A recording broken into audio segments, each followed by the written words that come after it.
Selamat siang, Assalamualaikum warahmatullahi wabarakatuh. Ya sobat HR53, senang sekali ya pada siang hari ini kita bisa kembali berjumpa ya di Kicau Rakyat 53. Pastinya masih tetap ya di Jalan Kertajatian nomor 53. Nah pada siang hari ini senang sekali ya akan bisa kembali menjumpai sobat HR53 tidak sendiri. Wajah yang ini ya, wajah yang sumringah. Ini sudah hadir di sini di studio KR53 ada Mbak Novita Sari. Assalamualaikum warahmatullahi wabarakatuh. Selamat siang sobat KR53. Iya, selamat siang Mbak Novi. Gimana kabarnya? Kenyang ini. Kan? Ngantuk ya, jam ngantuk ya. Enggak. Ya sebelumnya akan kita maaf ya schedule-nya kita harusnya live jam 1 tapi terpaksa mundur karena ada pemadaman listrik di sini. Jadi terpaksa kita baru live sekitar jam ini hampir jam 2. Hampir jam 2. Hampir jam 2. Pastinya senang ya di hari ini kembali menjumpai Anda di siang hari ini di kalender yang ke-25 di bulan Oktober akhir bulan ya. Waktunya berjalan. Tagihan laporan nih jelas. Yang pastinya dikejar laporan katanya Mbak Novi ya. Semoga saja semua sobat KR di rumah maupun di mana saja ya yang lagi mantau kita semuanya dalam keadaan sehat dan tetap semangat beraktivitas. Nah sobat KR pada siang hari ini seperti di flyer yang sempat kita share ya, kita akan membahas tentang peluang dan tantangan terkait dengan peraturan Menteri Agama RI nomor 73 tahun 2022.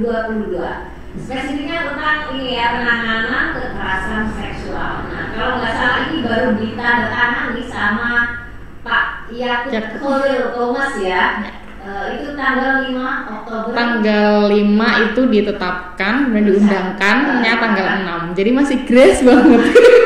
Grace banget ya, masih hangat juga ya. Masih hangat banget. Nah, makanya itu ya kita obrolin kali ini. Nah, Mbak Robi sebelum kita membahas lebih lanjut tentang konten atau isi dari peraturan menteri itu, mungkin sebagian sobat di rumah juga ingin tahu apa sih sebenarnya kira-kira yang melatar belakangi sampai muncul adanya peraturan menteri nomor 73 ini. Ya, jadi sebelum aku sampai dulu kenapa sih PMA atau peraturan menteri agama ini turun gitu. Ini juga salah satu praktik baik gitu ya yang tahun ini tuh harus kita apresiasi gitu kan, setelah UTPKS kemudian jeda berapa bulan kemudian ada peraturan ini. Nah, kenapa sih peraturan menteri ini tuh diturunkan gitu ya. Nah, sebenarnya gini, kalau bilang bahwa selama ini itu kasus kekerasan seksual itu kan terjadinya bukan hanya pada tempat-tempat yang rumah, kemudian tempat kerja gitu, tapi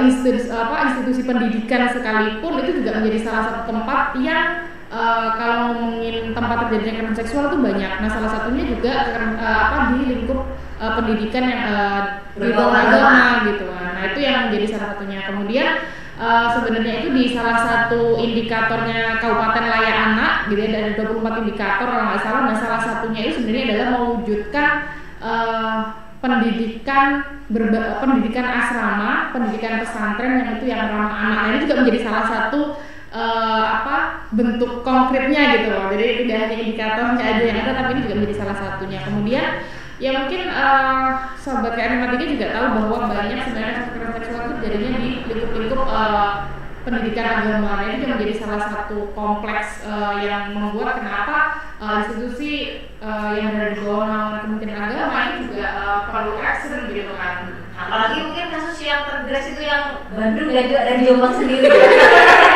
Adanya kasus kasus kekerasan seksual ini yang terjadi di lingkungan pondok. Mungkin itu juga bisa menjadi latar belakang ya Mbak Novi. Nah kalau lebih lanjut kita ingin tahu ya kira-kira apa sih dari isi PMA atau peraturan Menteri Agama nomor 73 ini, kira-kira poin-poinnya apa? Jangan dibacakan semua, jangan. Nanti kan sampai jam 3 belum selesai. Ya, jadi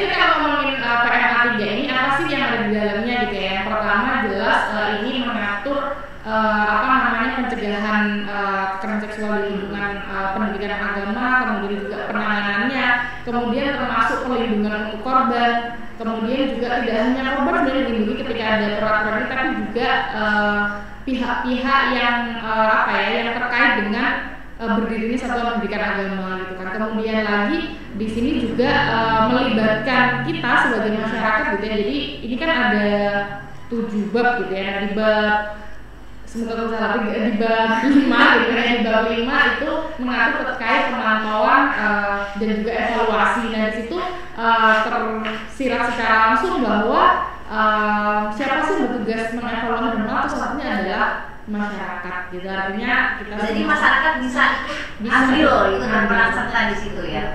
Nah kita juga ingin tahu nih Mbak Novi, siapa sih yang menjadi sasaran kali kita ngomong isinya? Sekarang sasarannya ini siapa? Ya, jadi sebelum itu jadi gini, di peraturan menteri ini itu yang diatur itu siapa sebenarnya gitu ya. Yang jelas adalah satuan pendidikan di bawah Kementerian Agama, dan ini baik formal maupun informal ataupun non formal gitu. Artinya tidak hanya yang misalnya MPS, kemudian MI, MA di bawah bimbingannya Dirjen Islam gitu kan, tapi juga ada kan ada lembaga-lembaga yang pesantren, kemudian asrama-asrama apa itu juga masuk di sini gitu kan. Siapa aja yang menjadi yang dilindungi oleh peraturan ini? Yang jelas satu adalah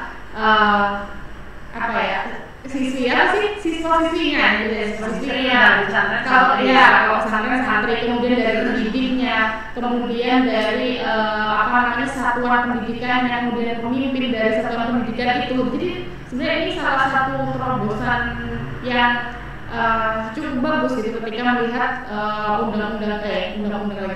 peraturan ini itu sudah hampir 70% kalau aku baca itu dia sudah ngambil dari undang-undang PPKS gitu kan. Beda lagi dengan Mendikbud yang dulu gitu kan, itu ramai banget kan gitu kan. Selanjutnya ini adalah ketika PPKS turun gitu kan, kemudian mulai dari pengertian kekerasan seksual itu apa, kemudian muncul ngomongin relasi kuasa itu muncul di sini gitu kan. Kalau sebelum adanya PMA 73 ini apa yang jadi payung hukum untuk yang lembaga satuan pendidikan yang berbasis agama ini? Ada nggak? Undang-undang PPKS itu? Sebelum PPKS sebenarnya di Dirjen Pendidikan Islam itu sebenarnya pernah menurunkan aturan gitu terkait penanganan pencegahan seksual, tapi itu di ranah kampus-kampus yang di bawahnya Islam gitu. Sebenarnya ada gitu kan. Bahkan sebelum pernah diturun, tapi itu belum rame gitu ya. Populer ya. Jadi kita nggak bisa lawan berat disilakan. Gitu. Nah itu sebenarnya yang masih ada, dan sebenarnya kalau kita mau cek gitu ya, baik di beberapa Kementerian Pendidikan maupun Kementerian Agama, sebenarnya kan menurunkan banyak modul yang terkait menyampaikan isu seksual dan sebenarnya ada, tapi yang nggak tahu apa yang disampaikan dari isu pendidikannya gitu. Tapi kalau kita buka Google gitu ya, coba aja yang bercerita itu banyak sebenarnya, dan itu dibuka untuk umum gitu. Tinggal yang kembali kita kan nggak bisa menyamakan ya, apakah kita sudah siap secara keseluruhan kalau ngomongin pelaksanaan dari itu. Seperti di PMA ini sendiri gitu. Salah satu yang konkret di sini adalah bahwa nanti satuan pendidikan itu harus punya SOP penanganan pencegahan, kemudian diturunkan dalam modul kurikulum gitu kan. Ini sebenarnya PR-nya nggak hanya apakah modul atau kurikulum ini kapan, tapi yang bikin modul kurikulum ini juga harus dipahami dulu. Gitu. Nah kemudian di PMA ini mewajibkan bahwa di dalam 1 tahun sekali itu institusi pendidikan harus melaporkan bentuk kegiatannya, baik itu kegiatan pencegahan maupun penanganan. Itu harus dilaporkan gitu kan ke. Ini sifatnya wajib. Dalam 1 tahun itu minimal laporannya sekali gitu ya. Minimal. Biar sehat ya, nggak 3 ya, kalau minum obat 3 kali setahun. Enggak, tapi ini aku sendiri melihat kalau beberapa pesantren, taruhlah di Jombang aja, data dari pesantren yang terdata dengan yang tidak itu kayaknya banyak juga yang tidak terdata. Nah, gimana bisa mewajibkan kalau datanya aja belum jelas? Makanya bilang bahwa sebenarnya sebelum implementasi PMA ini yang harus dipikir dulu adalah ngomongin data tadi gitu kan. Kalau di Jakarta itu kan 2000-an gitu kan. Nah, ini sebenarnya yang Karena kalau beberapa kasus sebelumnya kasus Jomo yang ramai kan juga banyak kasus di pesantren gitu kan, tapi banyak itu dalilnya adalah tidak tercatat dari semuanya. Nah, ini kan sebenarnya sudah jadi persoalan bahwa Kementerian Agama gitu kan ya, Kementerian Agama juga harus segera gitu kan mendata gitu kan, ya benar tadi gitu kan, dia mau mewajibkan tapi siapa yang diwajibkan gitu kan. Nah, ini yang jadi persoalan sama, makanya kemudian di sini ada satu catatan bagus lagi, catatan baik dari PMA ini adalah jadi ketika misalnya dalam minimal 1 tahun ke depan, ketika dia tidak melaporkan kegiatannya, itu ada beberapa sanksi yang diberikan, mulai dari teguran secara lisan, tertulis, sampai dicabutnya bantuan, dibutuhkan sementara izin operasional dan semua. Jadi di sini mulai dari levelnya berat gitu ya, dan dia lapor sama sekali misalnya itu ada dibekukan untuk selamanya, itu ada tersurat di sini. Nah, tinggal kembali kita ngomongin kesiapan dari masing-masing institusi gitu kan. Kita nggak bisa nyamain polo yang gede sama yang kecil gitu kan, secara kemampuan juga berbeda gitu. Nah, ini yang bagaimana kementerian terkait ini mendukung gitu kan, agar ya jangan sampai ini hanya jadi pelengkap untuk kebutuhan keayaan di yang lain gitu kan ya, jadi miris gitu kan. Bagaimana support ini diberikan untuk semua lembaga yang berada di bawah Kementerian. Lagi-lagi mungkin masih ada banyak PR ya untuk itu, proses implementasi mungkin memang indah gitu ya. Dari jarak jauh kita selalu melihat pemandangan itu indah seandainya itu terimplementasi ya, tapi faktanya pertama ada persoalan data dari misalnya taruh hanya dari lingkungan pesantren aja, itu masih dari sekitar taruhlah di Jombang itu ada berapa ya, sekitar misalnya 1000, itu kan misalnya datanya masih 200-an ya gitu. Itu baru yang Islam misalnya kan di sini kalau nggak salah kan nggak hanya agama Islam, agama lain, ada Kristen, ada Katolik kan juga tersirat di situ ya. Terus juga nanti untuk sosialisasi sendiri belum kan, jangan-jangan disuruh laporan, saya berwenang dalam sosialisasi.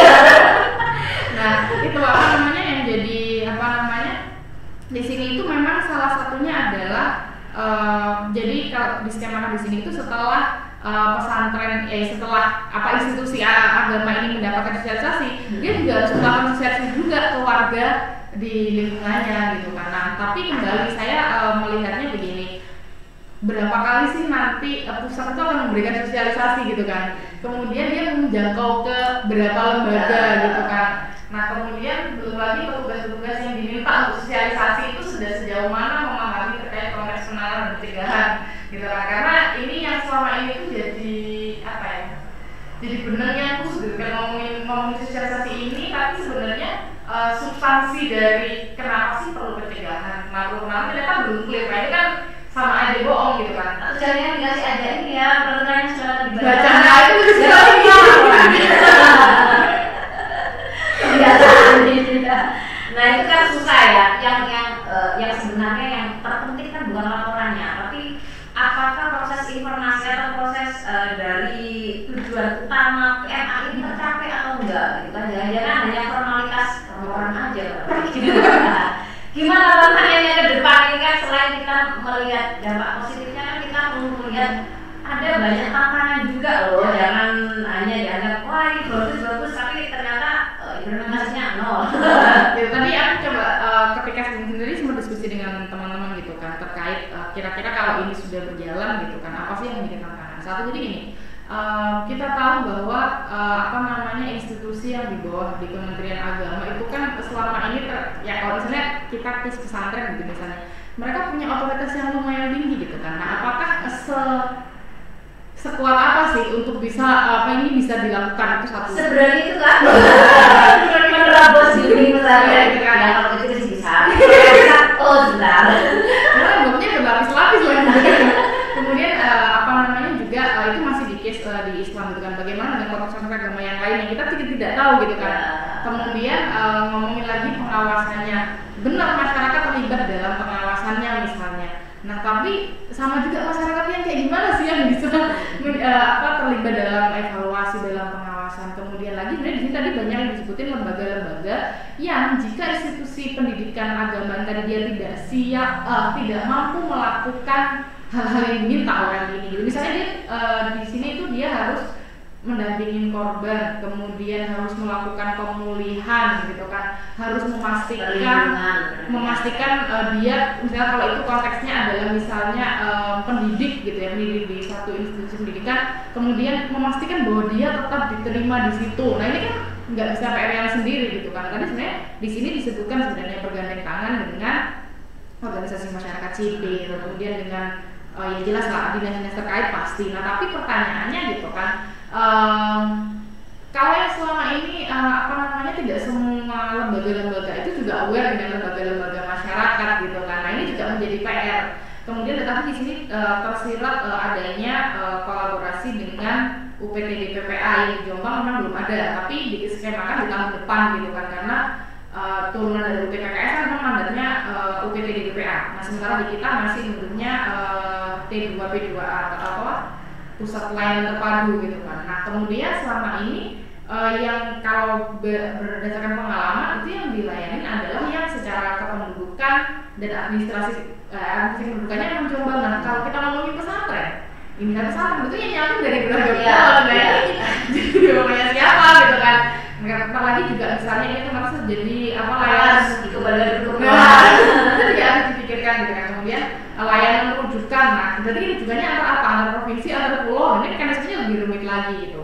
Kemudian lagi tantangannya adalah saya yakin di sini banyak tokoh-tokoh agama itu yang ketika ngomongin isu kekerasan seksual itu banyak sebenarnya yang sudah bagus gitu kan. Tapi ternyata tantangannya juga sedikit sekali tokoh agama yang berani menyampaikan itu di kalangan mereka sendiri. Nah itu sebenarnya yang menjadi saya itu yang menginginkan juga di situ gitu kan. Mereka yang sebenarnya sudah cukup paham dan menjadi tokoh kunci yang bisa ngomong di kelompoknya, tapi mereka belum kuat juga untuk ngomong gitu. Hanya pengetahuannya masih bagus untuk diri. Harus. Kalau teman-teman bisnis sendiri pernah nggak mengajak misalnya Nengeng gitu ya, bunyai untuk aku pikir ya kalau bilang kunci mereka juga cukup menjadi key person yang bagus kalau untuk selain sosialisasi untuk menerapkan tidak adanya kekerasan seksual misalnya di lingkungan pesantren. Jadi di 2017 kalau saya itu sebenarnya kami sempat menggagas layanan pesantren care.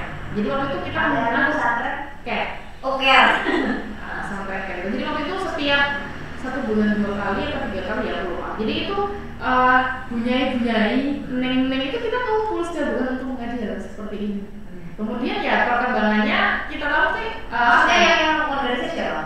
Waktu itu bareng-bareng, jadi waktu itu bisnis Jombang, kemudian KUPI, Forum Ngadalayan, tapi waktu itu rutin lah. Anjang sama tiap pondok besar, waktu itu sudah ada 12 atau berapa gitu yang sudah terorganisir, bahkan beberapa santrinya waktu itu sebenarnya sudah mereka membentuk pusat layanan di pondoknya masing-masing, maka kami memberikan pelatihan untuk yang dia tunjuk sebagai konselor di wilayahnya. Gitu kan, tapi ya tantangannya santri ini kan dia berapa tahun kemudian dia sudah dari situ dan ngerti lagi. Nah ini yang proses transformasi ini yang susah, apalagi juga sekarang kan ngomongin pendidikan di dalam proses kan juga banyak, jadi untuk nyelip-nyelipin waktu sejam itu juga lumayan gitu. Akhirnya jadi ngopi juga ya karena gabung sama Kalau sekarang sih kami masih ada salah satu kerjasama dengan terutama dengan di wilayah Tanah Uras itu masih cukup, bahkan beberapa masih jalan bahkan beberapa kasus juga rujukan dari sana. Kemudian juga ketika kita misalnya membutuhkan tempat-tempat aman untuk korban juga ada yang beberapa di sana gitu. Jadi itu yang masih terjaga gitu, tapi kita nggak bisa keseluruhan pondok pesantren yang tadi aku sebutin gitu ya. Apa sih prosesnya? Ya mungkin setiap proses kan ada tahapannya. Mungkin tahun ini ditarget berapa pesantren gitu kan. Kalau sekarang 3, besok jadi 6. Ternyata yang 3 sudah lepas jadi 3. Ya jangan kayak gitu ya. Tapi di Jombang sendiri kan beberapa hari yang lalu juga mulai diresmikan pesantren ramah anak. Nah itu juga menjadi salah satu hal bagus juga sebenarnya, ditangkap menjadi peluang yang bagus itu untuk memperkuat implementasi dari PMA ini gitu kan ya. Tapi lagi-lagi kita harus menunggu bahwa PMA ini nanti di skemanya masih akan ada diturunkan dalam keputusan menteri yang untuk ngatur SOP, kerangka SOP yang akan dijalankan oleh masing-masing lembaga itu ya. ini. Nah, kalau aku searching ini kan di apa namanya itu tadi kan kamu bilang ada 7 bab 20 pasal kalau nggak salah ya. Aku belajar. Ada jenis-jenis apa saja yang di dalamnya yang secara global ya, termasuk dalam kekerasan seksual. Jadi di sini itu kalau di UTPKS kemarin kan cuma 11 gitu kan ya. Nah, kalau banyak ini ya. Ini ada 16 gitu kan, salah satunya yang selama ini itu dianggap bahwa itu bukan kekerasan seksual, tapi di sini tereksplisit langsung adalah siulan dan candaan bernuansa seksual. Ini masuk di sini. Dan itu yang sempat kalau baca di beberapa sosial media itu, masa begini aja itu jadi bentuk kekerasan seksual gitu kan. Kalau yang lain sih ya namanya sama perkosaan, kemudian juga termasuk memperlihatkan gambar-gambar bernuansa seksual gitu itu pasti. Tapi yang yang selama ini dianggap bercandaan sama masyarakat itu bukan kekerasan seksual. Nah, di sini sudah disebutkan gitu. Itu udah termasuk malah ya. Sudah termasuk dari kekerasan seksual itu sendiri. Kalau aku baca kayaknya nggak hanya fisik non fisik, tapi melalui media sosial pun itu bisa. Ya, jadi masuk. Jadi itu sebenarnya turunan dari undang-undang TPKS itu, salah satu bentuknya ada kekerasan seksual berbasis elektronik. Nah, itu makanya di sini juga ngakuin itu gitu kan, bahwa melalui media sosial yang selama ini kan, apalagi kalau di sini kan yang baca itu semuanya gitu, yang lihat semuanya gitu kan. Mungkin yang melakukan kekerasan seksual satu orang yang dia upload, tapi kemudian muncul dari yang lain ini kan ikut membuli. Nah, ini juga jadi besar gitu case-nya. Ini yang di dalam PMA ini masuk. Jadi ini juga satu hal yang bagus, apalagi sekarang itu metode pembelajaran porsinya 80% banyak pakai media sosial gitu, karena itu menjadi salah satu tempat yang rentan juga terjadinya kekerasan seksual. Jadi mungkin secara umum ini jadi kekerasan seksual yang masuk di dalam PMA ini gak hanya terkait dengan melecehkan secara fisik, kondisi tubuh ya, tapi juga ada bentuk-bentuk diskriminasi kalau nggak salah ya, kemudian identitas gender. Jadi misalnya menghina, kok ngayu ya. Jadi hati-hati ya. Itu masuk ya, termasuk ya. Benar.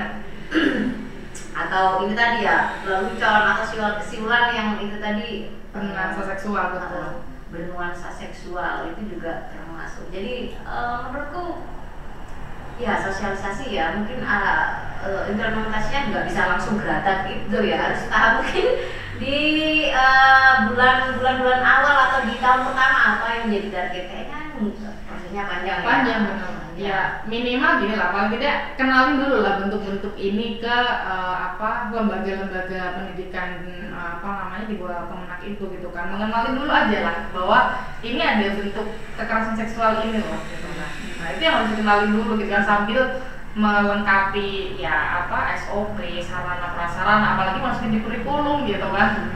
Sebenarnya kan ketika misalnya apakah mungkin misalnya masuk di kurikulum, sangat mungkin gitu ya, dengan metode yang sekarang kurikulum kalau di di bawah Dinas Pendidikan ada kurikulum merdeka, itu sudah sangat mungkin sekali sebenarnya ada profil penguatan Pancasila, pelajar Pancasila kalau nggak salah. Nah, itu juga jadi salah satu hal yang cukup bagus. Nah, kemudian perkembangannya di Jombang sendiri gitu kan ya, kalau tidak salah di 2023 ada beberapa raperda yang sedang dikerjakan sama DPR kita gitu kan. Salah satunya adalah raperda terkait perlindungan jaminan sosial dan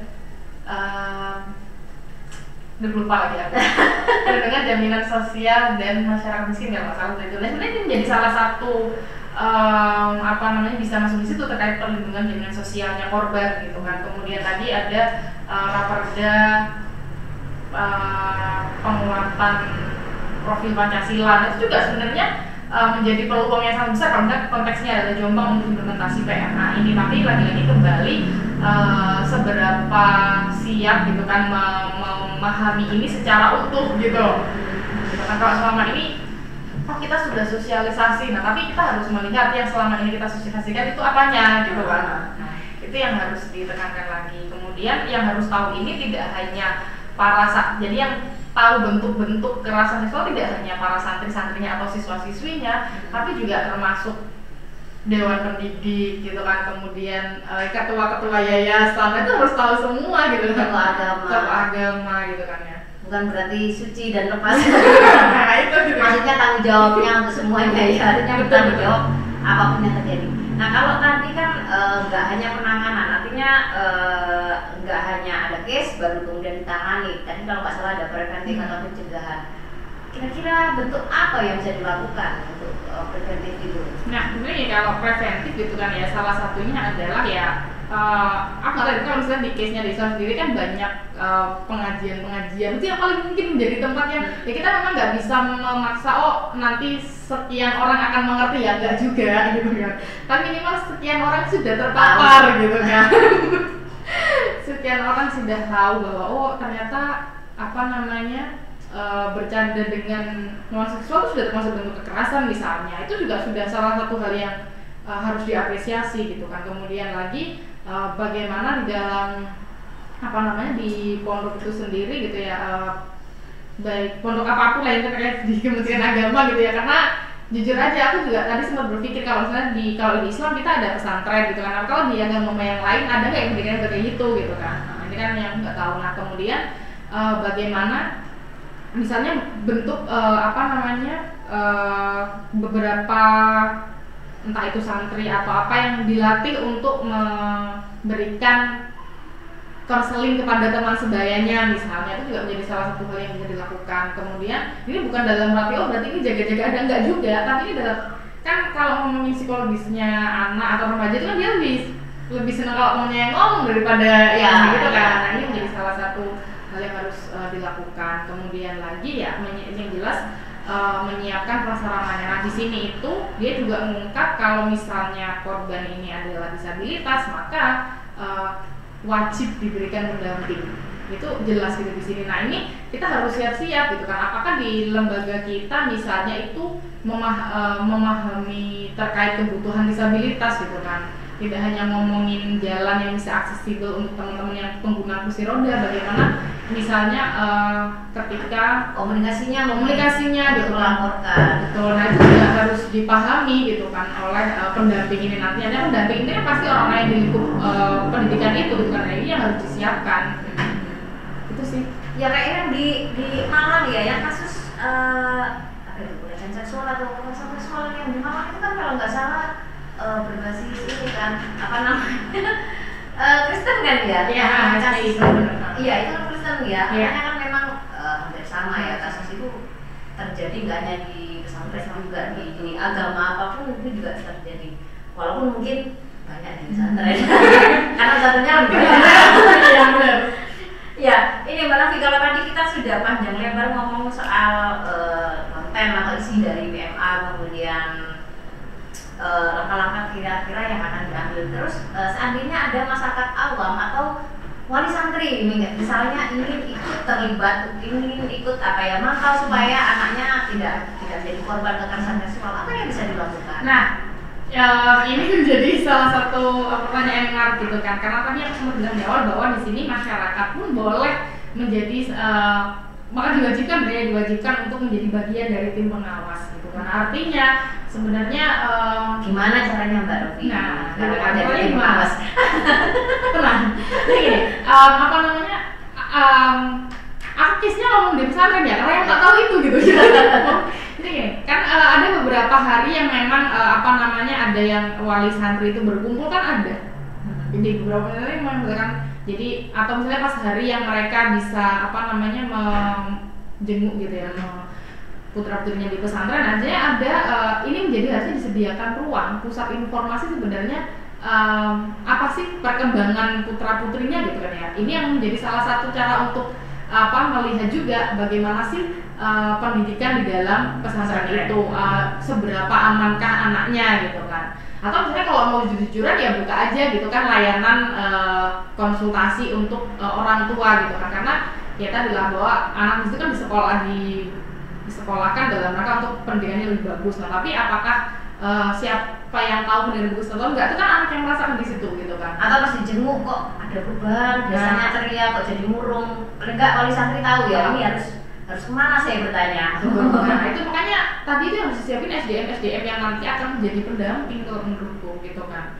Nah apa nanti jangan-jangan nanti wali santrinya apakah tuh anakku kok berubah ya, tapi dia untuk pendampingnya mbak apa namanya itu ternyata enggak, nah ini santuy gitu karena ini yang harus disiapkan oleh seluruh yang akan nanti berkepentingan dengan peraturan ini. Kemudian lagi apa namanya yang pasti kan gini ya, kalau ngomongin menjadi pengawasnya itu nanti seperti apa ya, salah satunya kan adalah bahwa orang tua juga harus punya keberanian untuk menanyakan terkait situasi yang dihadapi putra-putrinya di lingkup pondok gitu. Itu yang paling sering karena banyak kasus yang kami refer ke pondok gitu kan. Ini banyak sebenarnya, ada yang kasus itu dia sampai trauma sama pondok karena ketika dia jadi diem, kemudian dia ditanya sama salah satu ustazahnya biasanya cerita ke teman-temannya, dia sekarang nggak percaya sama sekali sama yang namanya pondok. Itu ada yang case-nya seperti itu di kampus. Ustazahnya ember. Ini perlu disiapkan bagaimana gitu ya. Ya. Saya meyakini mungkin maksudnya tidak ember, tapi banyak juga. Ya artinya ada apa ya, ada ruang privasi dan rahasia yang bisa dijaga ya ketika ada santri yang mau konseling atau mau hanya sekedar tanya-tanya gitu, ada gitu ya. Oke, kita coba dong ya. Siap. Banyak PR-nya ya. Iya. Semakin banyak PR. Iya.